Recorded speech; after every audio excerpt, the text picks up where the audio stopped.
اعوذ بالله من الشیطان الرجیم بسم الله الرحمن الرحیم. زما د یوټیوب چینل زمر کتونکو اوریدونکو السلام علیکم ورحمت الله وبرکاتو.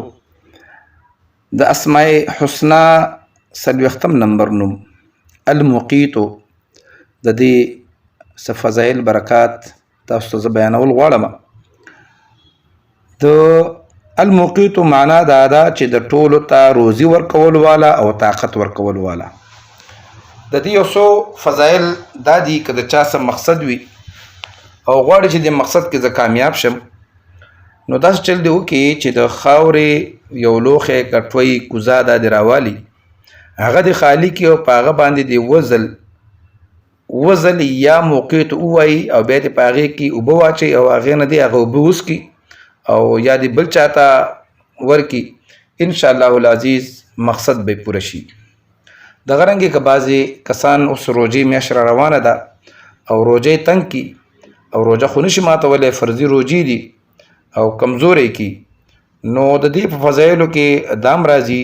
چې لږه خاوره دې راوالي، په هغې کې د اوبه واچوي او هغه اوبو باندې په دغه خاوره به دغه خټه دی وزل یا موقیت ووایي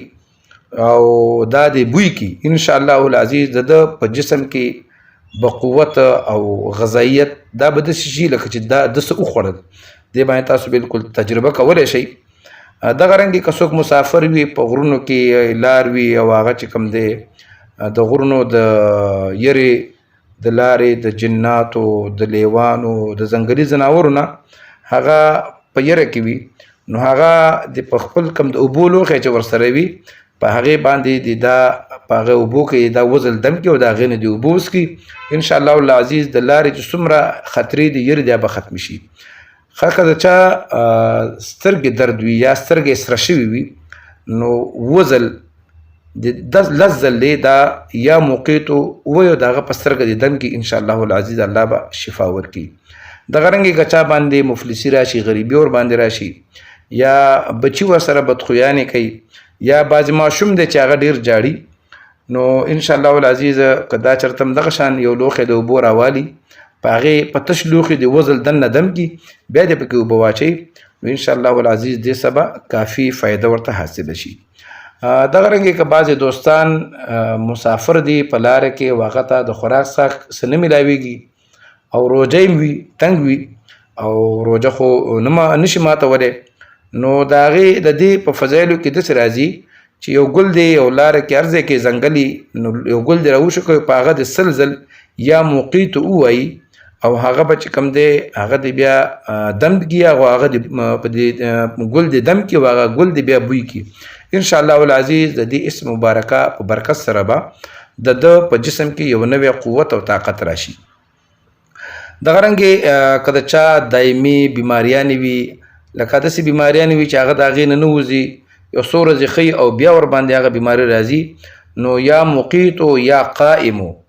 د هر مونځ نه پس دی وزل وی او په ځان دی دمی، انشاءالله العزیز د دغه مرضونو نه به دته شفا حاصله شي.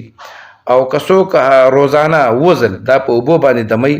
او په دې نیت اسکي چې الله رب العزت مالا د غیبو نه د روزې بندوبست وکړي، نو انشاءالله العزیز الله تبارک وتعالی به د دپاره د غیبو نه د روزې بندوبست کوي. څومره چې غریبانان دوستان دي او هغوی زما د اواز واوري، نو دا طریقه دی کوي، یو به روزي به ورته الله د غیب نه ورکوي او زندګۍ کې به دا کله هم وږی نه پاتې کېږي. نو دوستانو ستاسو د اورېدلو ډېرو شکریه، الله دې د ټولو مشکلات اسان کړي، الله دې په ټولو باندې خپل رحم وکړي. ستاسو نه اجازت غواړم، د الله په امان.